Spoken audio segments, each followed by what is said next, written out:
여러분 안녕하세요. 식스센스 출발하도록 하겠습니다. 벌써 4월의 마지막 주입니다. 월요일장부터 쉽지 않은 시장 흐름이 이어지고 있죠. 코스피 시총 상위주들이 전체적으로 밀리고 코스닥은 지난주에 900을 돌파했었는데 3일째 큰 폭으로 밀리고 있습니다. 다만 에코프로가 반등이 나왔다는 점이 특징적이었죠. 오늘은 수급도 받쳐주지 않았고 개별주 위주로 종목별 장세가 펼쳐지고 있는 하루였습니다. 이럴 때일수록 살아남을 수 있는 전략을 파헤쳐 봐야겠죠. 오늘 두 분과 함께 알아보도록 하겠습니다. 월요일의 남자들 하이투자증권 이화진 과장 그리고 이상경 차장님과 함께하도록 하겠습니다. 두 분 안녕하십니까? 3월, 4월이 어떻게 지나가는지 모르겠어요. 벌써 네. 5월이네요, 이제. 네, 시간이 정말 빨리 가네요. 한 살 한 살 먹을수록 좀 시간이 더 빠르다고 그러더라고요. 맞나요? 네, 맞습니다. 네, 시간이 빨리 가니까 저희가 맞춰가지고 5월장을 빠르게 준비해 보도록 하겠습니다. 오늘 이야기 나눠볼 주제 어떤 건지 키워드로 먼저 만나보시죠. 시장이 계속 밀리는 만큼 이게 하락장으로 들어가는 건지 지수 반등의 가능성 여쭤보도록 하고요. 또 방산주와 함께 이슈가 나왔었던 탄소제로 이야기까지 들어보도록 하겠습니다. 네, 오늘따라 톡방에 좀 흉흉한 글들이 많이 돌았습니다. 러우 전쟁 관련한 이슈라든지 오늘 신고가를 이어가던 종목들이 무더기로 하한가를 기록하면서 관련한 이야기가 많이 들렸습니다. 일단 이 하락한 종목들 공통점이 이 매도 물량이 SG 증권을 통해서 나왔다라는 점이던데 이 시장의 투자 심리 아무래도 정말 큰 악재가 아닌가 싶어요.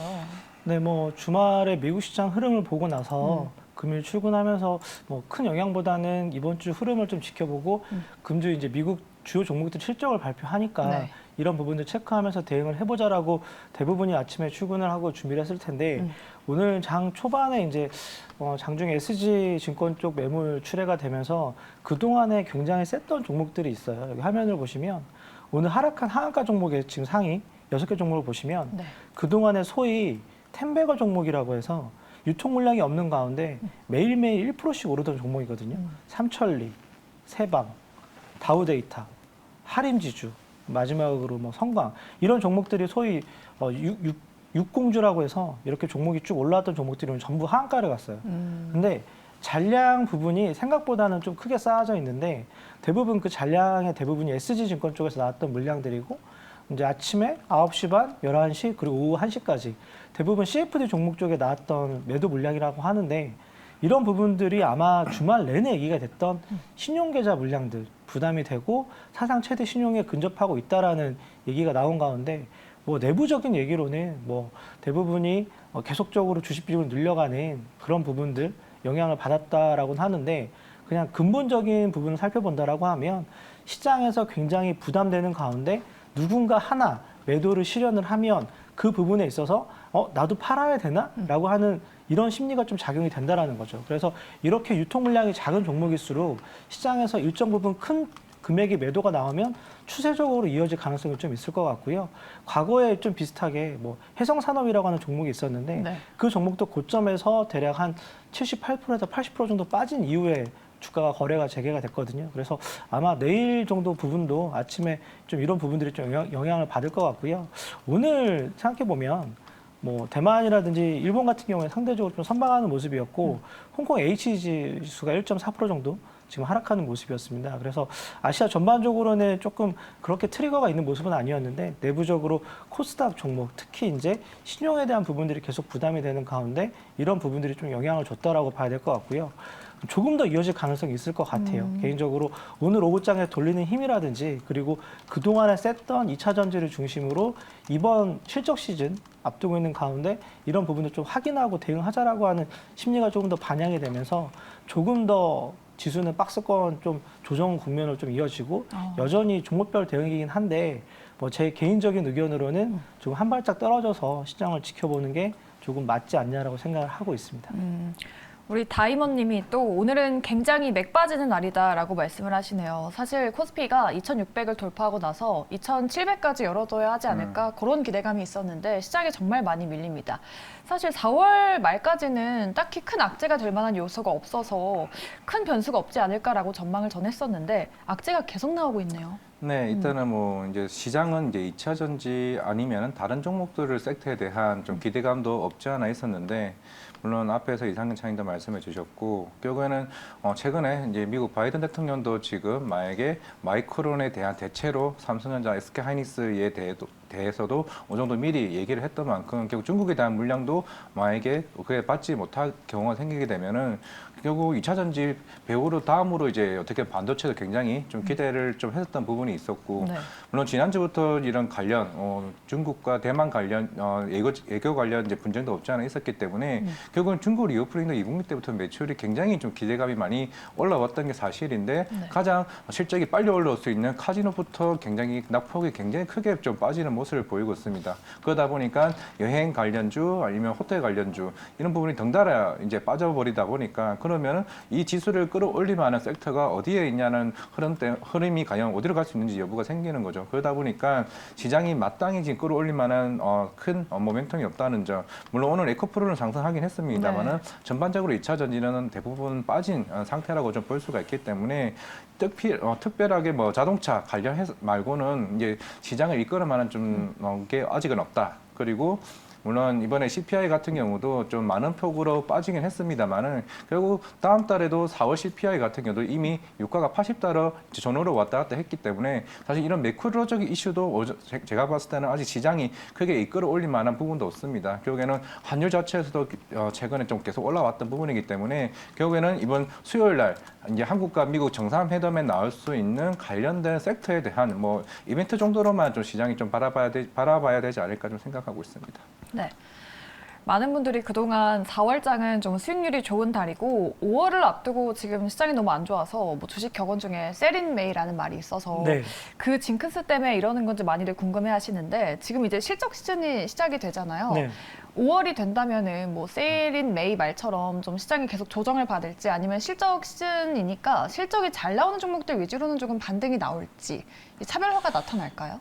대부분 이렇게 보면 될 것 같아요. 중국 리오프닝에 대한 기대감으로 주가가 1, 2월 달 중심으로 올라왔고 이런 부분들이 4월 달 들어서면서 오히려 리오프닝에 대한 기대감이 실적에 반영이 된 부분들에 있어서 차익 매물이 나왔던 흐름들을 본다라고 하면 1분기 실적에 대한 기대감을 굉장히 아래로 본 상황에서 상대적으로 어닝에 대한 부분들이 그 이상을 나온 가운데 대부분의 주가가 좀 아웃퍼폼하는 흐름이었고 2250에서 저희가 고민했던 부분은 과연 경기 침체로 가느냐, 금리에 대한 상단이 어디냐라고 했던 고민이었을 것 같고 작년 4분기 연말에 대부분의 애널리스트가 올해 가이던스를 줬을 때 2650이 거의 상단에 대한 고점이었거든요. 그 기준은 올해 전반적으로 코스피 어닝이 138조 정도, 그러니까 과거에 165조에서 165조에서 좀 더 하단에 대한 부분들을 좀 지지하는 흐름이었던 것 같고요.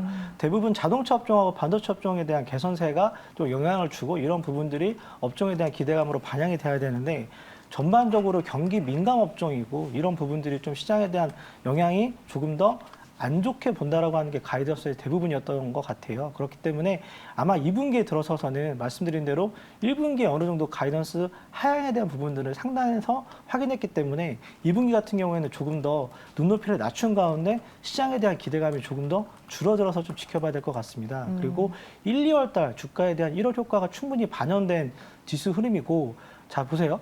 2,500에서 지금 저희가 고민하고 있는 게 담보 부족을 고민하고 있어요. 2250에서도 고민을 했는데 네. 2500에서도 고민을 하고 있다는 거죠. 시장에서. 그렇다라고 하면 여전히 시장에서는 실적에 대한 부분보다는 어느 정도 신용에 대한 레버리지라든지 수급에서 올라온 부분들이 반드시 있기 때문에 이런 부분들은 좀 키 맞추기 하고 2분기 확인한 다음에 대응을 해도 충분히 늦지 않다라고 저는 보고 있습니다. 네. 일단은 뭐 관망을 해봐야 된다는 의견이신 것 같아요. 이번 주에 사실 뭐 일본의 BOJ 금통위도 있지 않습니까? 이 우에다 가즈오 총재 취임 후에 처음으로 열리는 금통위여서 뭔가 눈여겨볼 만한 포인트가 있을 것 같은데 뭐 대규모 부양책을 철수하려나 그런 포인트도 있지 않습니까? 그렇죠. 그래서 이제 이번 통화정책 보고서에서도 이제 수십 년간 그동안 경제적인 이제 역사적인 흐름을 이제 잘 맞는지 아니면 틀렸는지에 대한 부분도 좀 사전에 어느 정도 체크를 하는 부분이 있고 물론 오이다 가조 총리마저도 일단 어느 정도 시장에 대해서는 이제 금융 정책이 굉장히 완화적인 스탠스를 가지고 있는 상황이긴 하지만은 그만큼 그동안 일본도 이제 이런 물가나 이런 부분에 대해서도 아직까지 강한 이제 긴축 정책을 하지는 못했습니다. 잠시나마 ORCC 관련해서 조금 상향하는 모습을 보이긴 했습니다만은 다시 원상태로 돌아가는 부분이 있기 때문에 아마 이번 일본에 만약에 이번 주 한 금요일쯤에 이제 하는 것으로 알고 있는데 네. 여기서 새로운 정책에 따라서 또 엔화에 관련된 변동성이 굉장히 커지게 되면 이런 환율의 흐름에 따라 또 외국인이 또 변동성이 굉장히 커질 것으로 보이고 있기 때문에 가장 어떻게 보면 실적 발표보다 가장 중요한 이슈가 되지 않을까 생각하고 있습니다. 알겠습니다. 이번 주에 눈여겨봐야 할 이벤트들과 함께 시장에 대한 전망 그리고 전략까지 두 분과 함께 짜봤습니다. 저희 두 번째 키워드로 넘어가 보도록 할 텐데요. 최근에 방산주에 대한 호재가 많습니다. 오늘도 하나 이슈가 나왔죠. 이 하나와 대우조선해양 기업 결합에 대한 결정이 임박했다고 합니다. 다만 직접 이슈가 있는 한화에어로스페이스나 대우조선해양 오늘은 주가 움직임이 크지 않았는데 둘 다 고점 부근인데 이 종목들 기대감과 함께 지금 담아도 된다라고 보실까요? 아마 현대로템이 보여줬던 실적에 대한 부분이라든지 그리고 향후 방향성에 대한 부분들을 확인을 한 부분이 있는 것 같고요.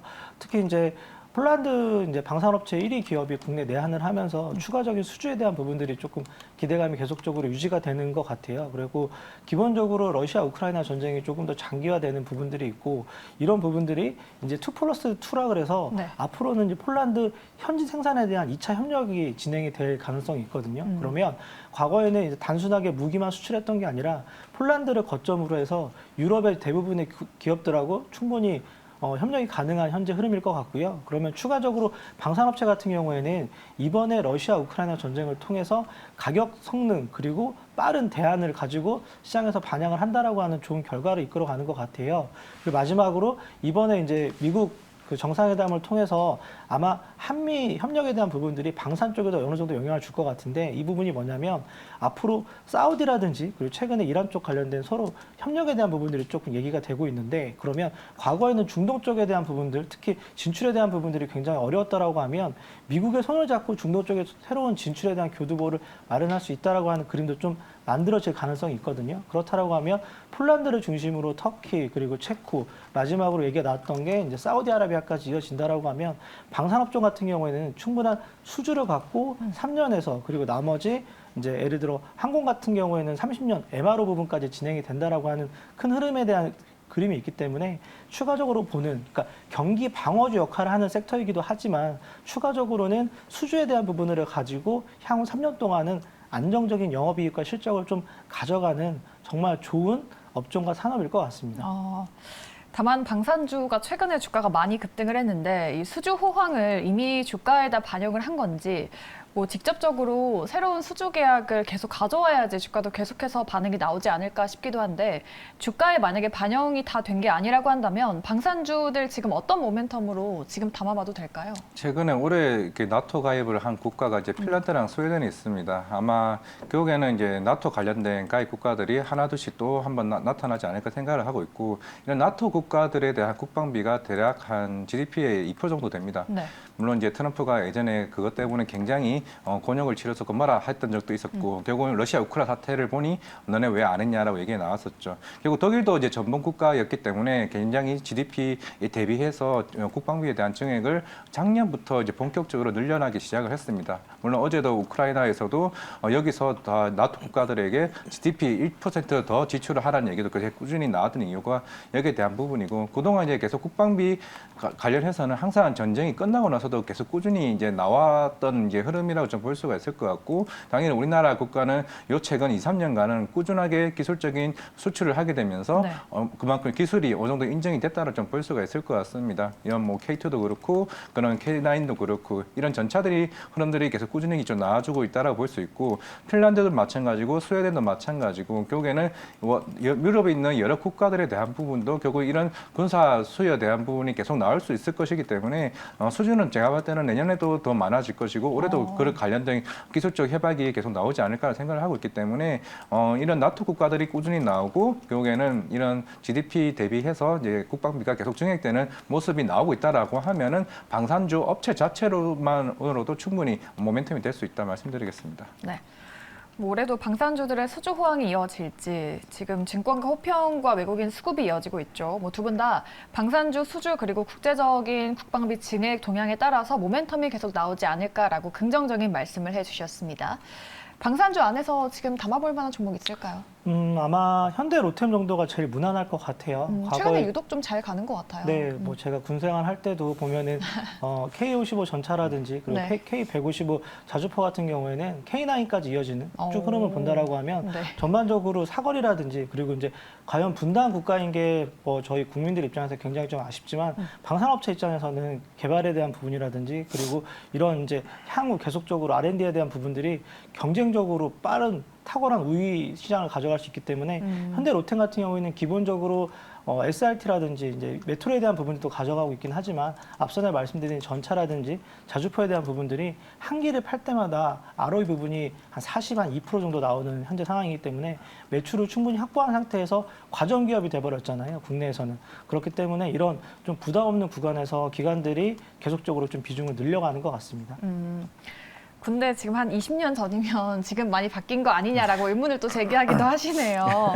우리 과장님은 뭐 방산주를 본다면 어떤 종목 좀 봐도 괜찮다고 보시나요?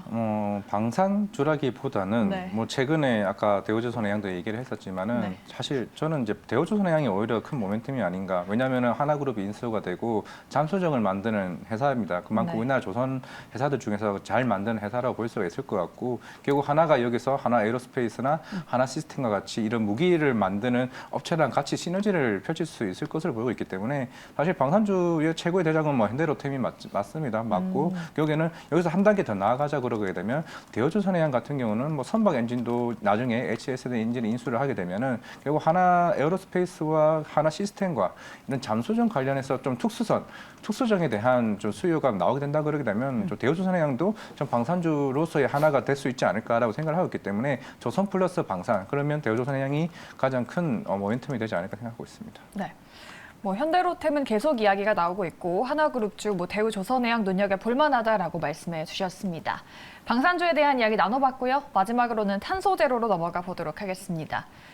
이 미국 정부가 온실가스 배출 제한을 추진하고 있다고 합니다. 이 바이든 정부가 발표를 하면은 지금 미국 시장에서도 수혜가 기대될 뿐만 아니라 다른 나라 정책에도 미친 영향이 크기 때문에 눈여겨봐야 될 것 같은데 근데 뭐 화력발전소 업계들이나 공화당 쪽에서 반대할 수 있을 거다 그런 말도 나오던데 그게 걸림돌이 되진 않을까요?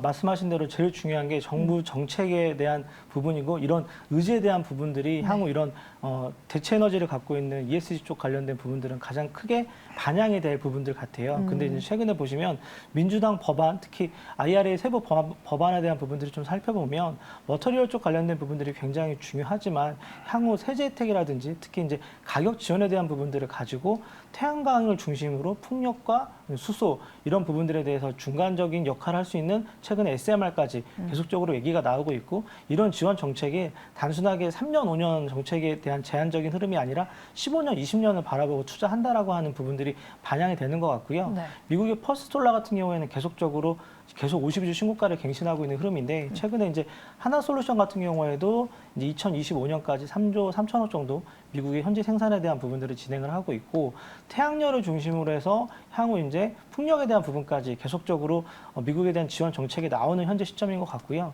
풍력 같은 경우에는 최근에 이제 오늘 CS-미드 같은 경우가 지난주 후반에 좋은 흐름들을 보여줬고 이런 부분들이 아마 이번 한미 정상회담을 통해서 이런 풍력에 대한 부분도 다시 또 재차 세부적인 내용들이 나올 수 있기 때문에 여전히 좀 많이 가격적인 조정을 받고 있는 종목들이 대부분이고 그러면 가격에 대한 부분들이 그리고 수주에 대한 부분들이 이어진다라고 하면 태양열을 중심으로는 하나솔루션 그리고 풍력에 대한 부분 같은 경우에는 CS 인드라 그리고 CS 베어링 이 정도로 보고 좀 중장기적인 흐름들 좀 지켜보면 굉장히 좀 현재로서는 아리백이라든지 그리고 ESG까지 이어지는 국내 쪽에 관련된 대체 에너지 특히 이제 현재 국내 같은 경우에는 6% 정도밖에 생산이 안 되고 있거든요. 재생에너지가. 근데 정부의 의지대로 하면 2025년까지 약 한 25%까지 상향 조정될 가능성이 있고 그러면 캐나다랑 브라질 같은 경우에는 현재 대체 에너지 중심으로는 수력 발전이 주요 에너지원이 돼서 약 한 35%까지 올라온 상태거든요. 그러면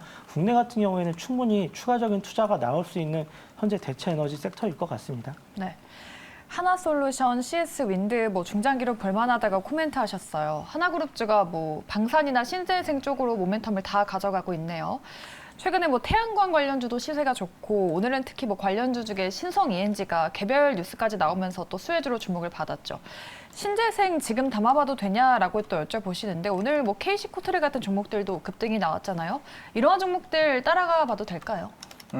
한동안 이제 신재생이 조용해지다가 다시 한번 또 활기를 찾고 있는 게 물론 이제 하나솔루션뿐만 아니라 이제 북미 시장 같은 경우는 이미 태양광 모듈에 대한 사업 자체가 꾸준하게 기업들을 통해서 좀 준비가 계속 되어 가고 있습니다. 뭐 구글도 마찬가지고 대부분의 빅테크 회사들 같은 경우는 태양광 에너지를 통해 가지고 재생 에너지를 좀 활용하고 있다라고 좀 보시면 될 것 같고 결국에는 이제 풍력 같은 경우는 유럽 쪽 시장에서 매출이 이제 계속 올라오고 있는 부분이고 네. 물론 만약에 이번 주 목요일쯤인가 이제 하나솔루션이 실적 발표가 있습니다.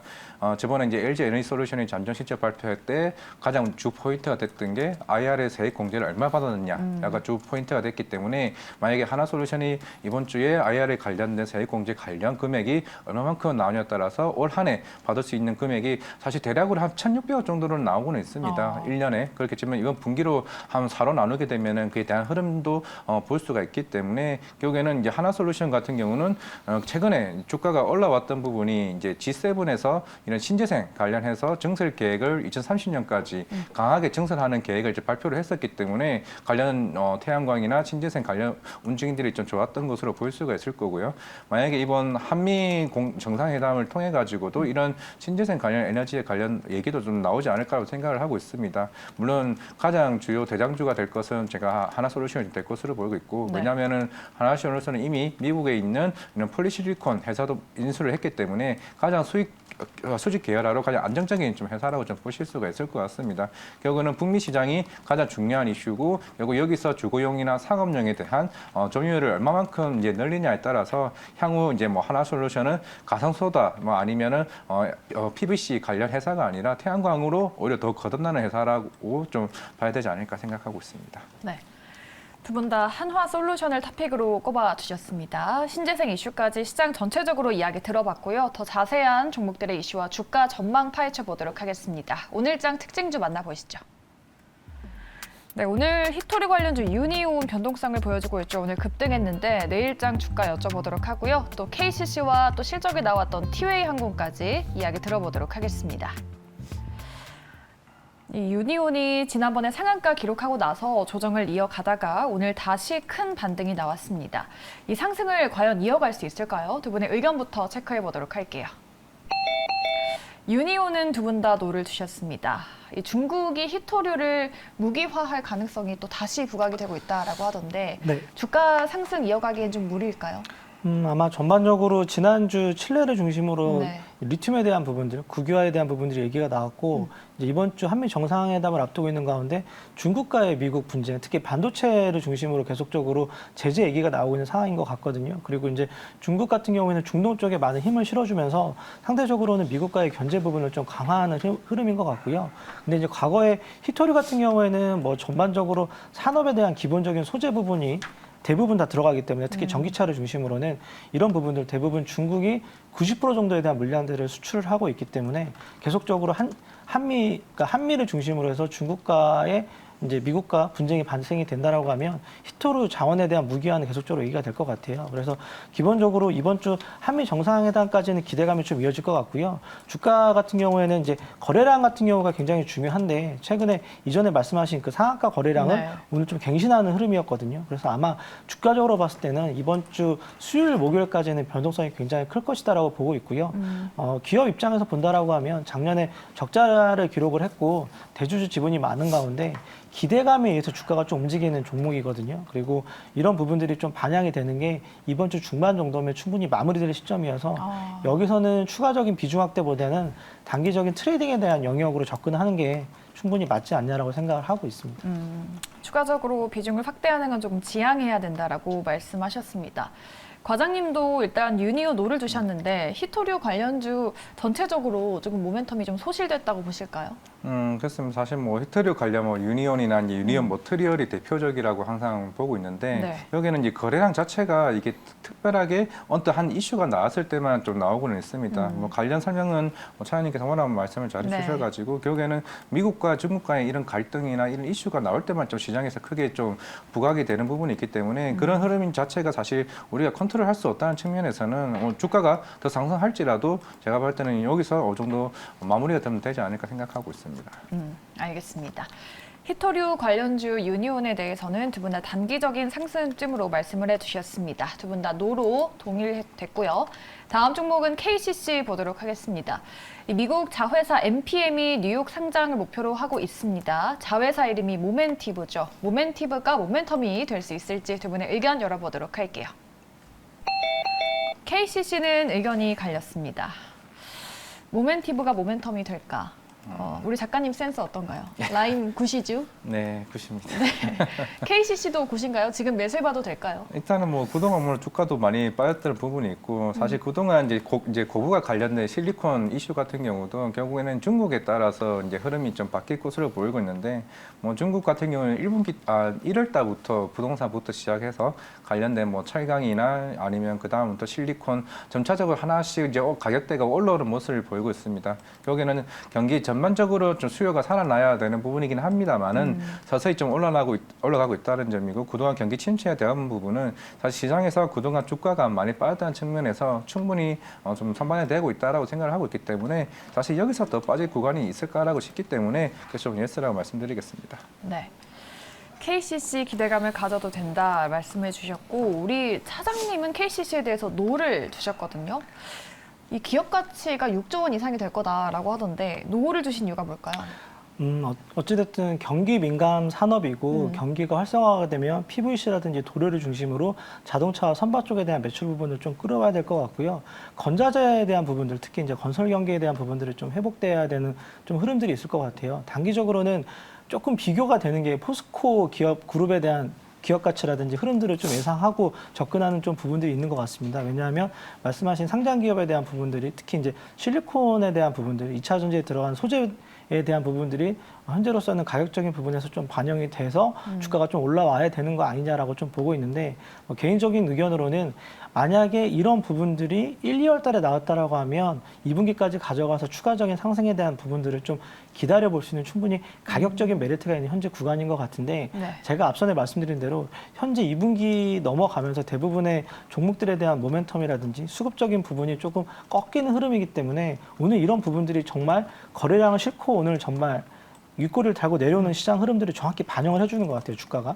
그렇기 때문에 추가적으로는 반등에 대한 부분들을 기대해 볼 수는 있긴 하겠지만 시장이라든지 그리고 시황에 대한 부분들이 좀 부담이 되기 때문에 여기서 대형주, 특히 낙폭과대 주식들을 사서 가지고 가는 게는 굉장히 좀 어려운 판단이 아닌가라고 생각을 하고 있고 마지막으로 오늘 수급적인 측면에서 본다라고 하면 오늘 외국인이 2만 주를 사는 가운데 네. 이런 주식을 정말 찐으로 샀느냐? 아니거든요. 프로그램을 샀어요, 프로그램을. 2만 1,000주를 샀는데 프로그램이 2만 주예요. 단순하게 베이시스를 활용해서 들어오는 대부분의 물량이었기 때문에 반대로 베이시스가 백워데이션이 되면 이 물량은 언제라도 매도 물량으로 전환이 될 수 있거든요. 그렇기 때문에 이런 부분들을 좀 감안을 해서 조금 지켜보는 흐름들이 맞지 않냐라고 생각을 하고 있습니다. 네.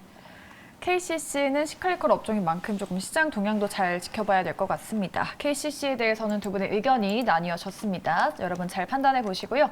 다음으로는 티웨이 항공 보도록 하겠습니다. 흑자 전환을 했고 사상 최대 실적을 냈습니다. 주가는 다만 많이 밀렸죠. 7% 넘게 빠졌는데요. 티웨이 항공의 주가 앞으로 날아오를 수 있을까요? 두 분 다 노라고 하셨습니다. 티웨이 항공 그래도 리오프닝주로서 왜 웃으시죠? 제가 지난주에 이하진 네. 과장이랑 이제 그 다른 그쪽에 나가서 네. 티웨이 항공을 추천을 했거든요. 근데 정확히 네. 제가 원하는 가격대를 찍고 빠져서 지금 말씀하신 네. 리오프닝 관련된 수혜 부분이 정확히 맞는 것 같아서 생각이 나서 말씀드렸습니다. 실적도 잘 나왔는데 여기서 이제 상승이 꺾이는 겁니까? 일단 올해 12기에 대한 추가적인 이제 항공기 수주를 진행을 했는데 회사가 가져온 걸 6개를 추가적으로 가져왔거든요. 그리고 근거리 노선 중심으로는 지금 현재 회복 국면이 맞고요. 좌석 점유율이 95%까지 올라간 상태이기 때문에 추가적으로는 충분히 기대해 볼 수 있는데 말씀드린 대로 오늘 실적이 나오고 주가가 크게 올라오지 못하고 오히려 지금 음봉을 맞았다라고 하는 거는 제가 앞선에 말씀드린 대부분의 기대감이 주가에 좀 충분히 선반영이 됐고 이런 부분들이 오히려 실적을 확인하고 그럼 2분기, 3분기 성수기에 대한 부분들을 기다려보자라고 좀 반영이 되는 것 같고요. 그리고 지난주에 이제 중국과의 이제 좀 분쟁 부분들, 국내 좀 영향을 받는 부분들이 있기 때문에 이런 심리적인 부분들이 좀 반영이 돼야 되는 흐름들이 있는 것 같습니다. 그리고 유가 부분인데 현재 70불대 중반이라든지 80불대 언더에 있으면 부담이 없긴 하지만 만약에 추가적으로 이제 이런 부분들이 유가가 85불대 중반이라든지 앞에 세 자릿수로 바뀐다라고 하면 어느 정도는 꺾일 가능성도 있기 때문에 티웨이항공 같은 경우에는 오늘 실적을 기점으로는 차익 실현을 하고 비중을 좀 축소하는 부분들이 현재 대응 구간으로서는 적절할 것 같다라고 의견을 드릴 수 있을 것 같습니다. 네. 오히려 비중 축소를 해봐야 된다라고 말씀하셨습니다.